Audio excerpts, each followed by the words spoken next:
Ian. Christabel. Tonight we watched Volumes of Blood horror stories. Yes. But follow up to 2015's Volumes of Blood. Yeah. Which we did not see. Nope.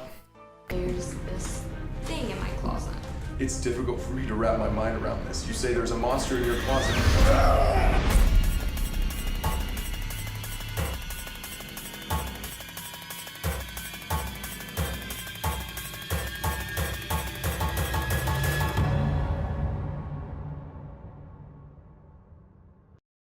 So it's an anthology movie. Mm-hmm.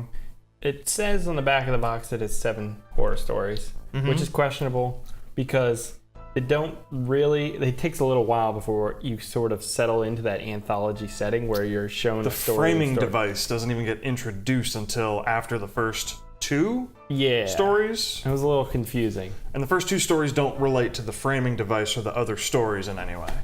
There's lots of framing going on.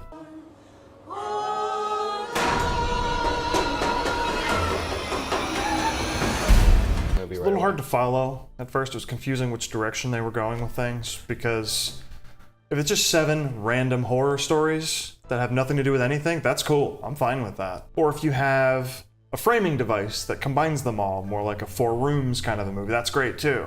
Yes. This did a little bit of both, and I think that is confusing. Did you ever see American Horror Story, the show?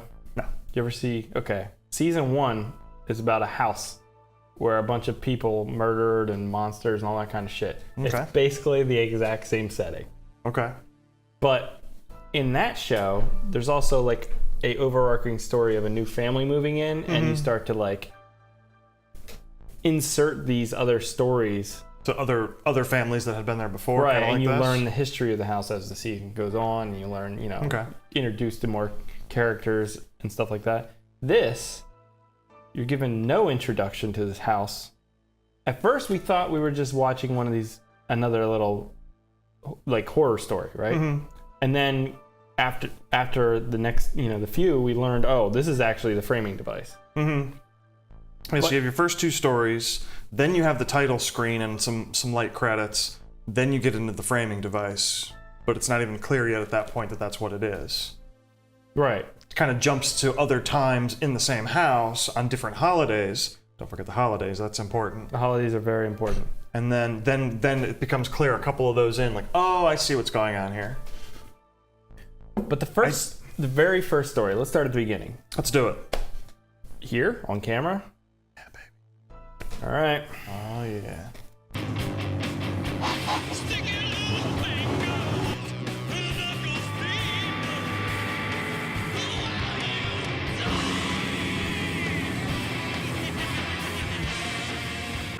Okay, yeah, first story is effectively a really boring heist movie that gets interrupted by a serial killer.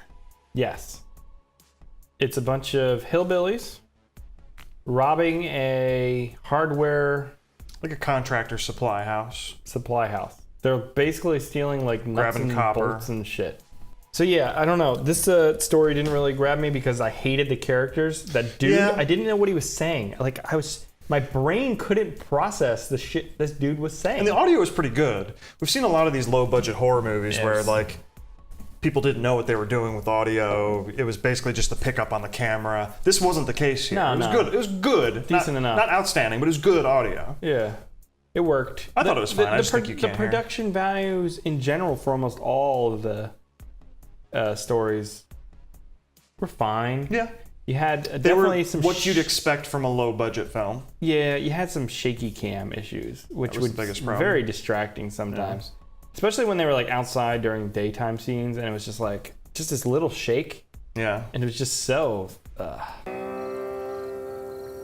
right, let's head in.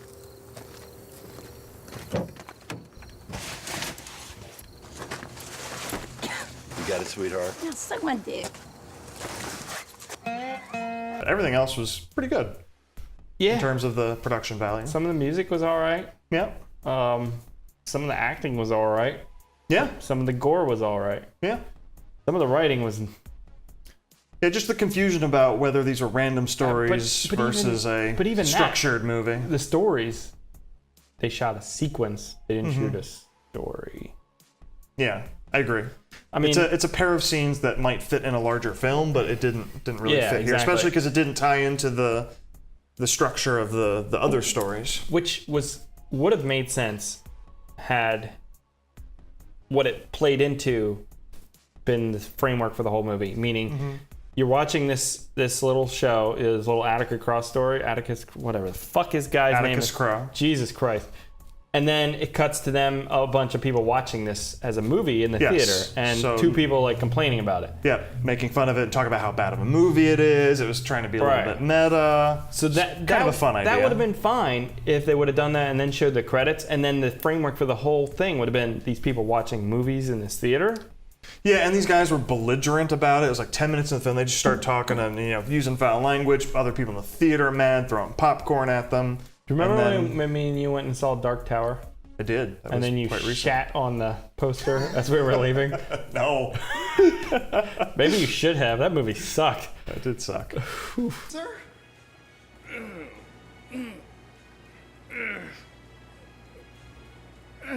Are you defecating on the movie poster?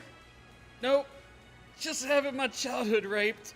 But during that scene, they had like some dialogue where it was obviously like the creators of this anthology movie definitely played homage to like a lot of horror movies that maybe a lot of people some would, real ones. Yeah, they mentioned It Follows and a few others. Yeah. But they kept like talking about, oh, you don't redo a movie because then you get like, oh, he said some of the typical complaints about reboots and remakes, and he said that movie they just went and watched was because it was a remake of an 80s movie, a fake 80s movie, but they said like he Rob Zombied it, like because Rob Zombie. Yeah, one guy definitely complains how there's no good modern horror movies anymore. Yeah, but then they're trying to be. It Follows is a good horror movie. They were. No. Have you seen it? The two characters didn't agree though. I wouldn't take it as a thesis of the film that modern horror movies are bad. Just, there's a play off. The two characters are playing off of one another, disagreeing. But this is the problem with and the then movie. Nacho Libre shows up and kills them. This is yes. Well, kills one of them. But this is the problem with that movie because I feel like that scene where those two guys were talking was like the directors or the creators like talking to the audience directly about like what they felt in horror and what they like. Clearly, they're inspired by 80s horror movies. Yeah. But none of these anthologies, save for maybe the last one, felt like an 80s kind of horror movie. In that they were a little bit slashery. They were all slashery for one. I mean, there was one even about a monster that was still slashery. I would say you could probably assume that whoever wrote and directed this, or wrote and produced, slashers? Slashers are more their game than more ghost or otherworldly type horror movies. Trick or treat? Aren't you a little too old for this? Trick or treat? Treat.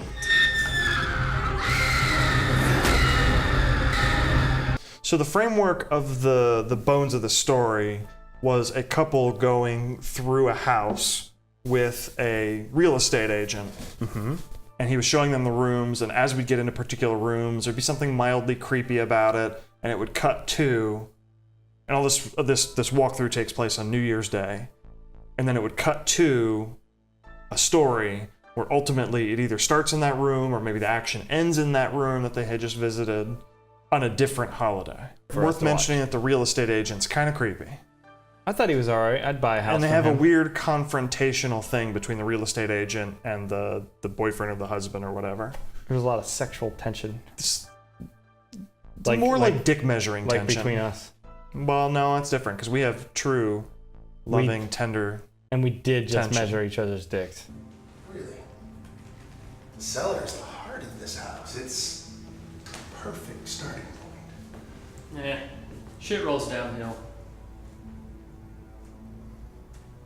As you wish.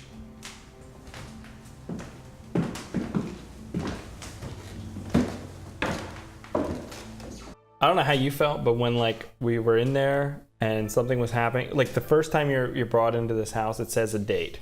Yeah. And then they're walking through and there's a date, like, and it would explicitly state the holiday. yeah, as and well. it was like 3 minutes of weird dialogue and shit and just nothing happening. And then it would cut randomly, and then you'd see a new date. Mm-hmm. and then you get your short story. But like, it was so. But it wasn't hard. clear we were cutting to an entirely separate story. Right, and I was like, I would have liked to have seen, include the date if you must, but like when you're leaving your framework piece and you're cutting to a story in the past. Like it was clear that the date was in the past, but it wasn't clear that these were going to be different characters until we saw them. So I would have preferred to have seen it just fade to black, white text with like a story title. Yes. Maybe include your date and whatever underneath, or maybe afterwards, and then cut in your story. Make a clear transition. Right, they can still be related, but like without the transition, I thought this is still relevant to exactly what I just saw. It was clear we were transitioning to a new time. It wasn't necessarily clear that we were transitioning to a new story. Now, after we'd had 2 or 3 of them, we went, oh, yeah. Now I get what's going on. And when it happened at the last few, we came to expect it. Shall we move on?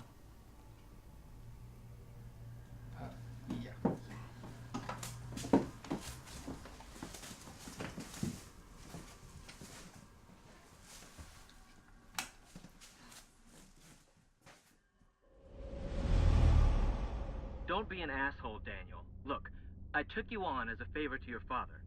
That's my biggest problem with the film. If it had a good payoff at the end, I think overall I would have liked it for the most part. I would have even recommended it. Like, some parts were a little slow. Yeah, it's a low-budget movie. Not everything was perfect, and that's fine. Like, I like low-budget movies. They're fun. Sure. But, like, it needed some kind of payoff at the end to really tie it all together and make me feel like this was a good investment in time. I think you could have cut about half an hour from this movie. Mm-hmm. You could have cut the first 20 minutes. Yeah, easily. And then you could have trimmed 5 minutes from each of those. Mm-hmm. Just to give you a bit more of an entertaining movie. Like, you don't need all this story like irrelevant stuff to these stories. Mm-hmm. I think a lot of it was predicated on building tone, though, for each individual story. Which, again, is fine as long as the payoff is there. And in a lot of cases, the individual stories had the payoff. Yeah, it's close. It is very close. So close. All you need there is some good payoff at the end and maybe chop off those beginning two. I think you just needed... You've got a good movie. Just needed to edit the script a bit better. I'd like to see that another first one. revision of the script. Mm-hmm. I kind of want to go back and see the first one now and see if it's good. Yeah. It was close. I don't think the people that made this are incapable of making a good film. No. Whereas some of the movies we've watched for this show certainly never had a chance. Yeah. It's clear these people like horror movies. Mm-hmm. But and they did have interesting ideas with their stories. Mm-hmm. Just could have cut it down a little bit, make it a bit more flow a little bit better. Mm-hmm. And the guy who made the birthday one, just let him do all of them. Now I see why you had me upstairs preparing the double vat of acid. Oh, I'm so happy you like it. You really outdid yourself this year. Well, I was gonna get you a porker like last year, but then I remembered how much you hated cleaning all that fat off the floor. You're the best, thank you. Nothing's too good for you, my honey lumpkin. So would you recommend horror death stories of volumes? Volumes of blood horror stories. Ultimately, no, but I'm not disinclined to watch the first one. I'd go back and watch the first one. Is that even a fucking word? Yes, it's a fucking word. This was so close to being something I might recommend. Just edit it down a bit more and streamline it a bit better, and I think I would be on board. If you can watch this movie for free or something on Netflix or Amazon, I might check it out just because the last one, John's birthday. Yeah. Pretty good. There's some good moments. It's got hemorrhoids, Ian. You know, I like that. I like that about stuff. Makes it relatable for you. Yep, I got so many hemorrhoids. I've never had a hemorrhoid, but it doesn't seem pleasant. Isn't that with your butthole stuff? Yeah, it's butthole stuff, and I don't want to find out. Oh my god. Between my bad back, the bum knee, and my hemorrhoid the size of a golf ball, I guess I'm just being a grumpy Gus. I'm not trying to bring down the mood, I swear. All right, this is Chris. This is Ian, and you've been bad movie nighted. And we'll watch some other shit soon, and then we'll post it. Bing, bing, bing, bing, bong. What's that? Should we start doing this? Well, Does my hair look okay? I didn't visit the makeup trailer yet. do you need a coaster? I'd hate for you to get a condensation ring on your I table. don't have a coaster. Shit, we might have to share a coaster. Can we do that? Is that something that can happen?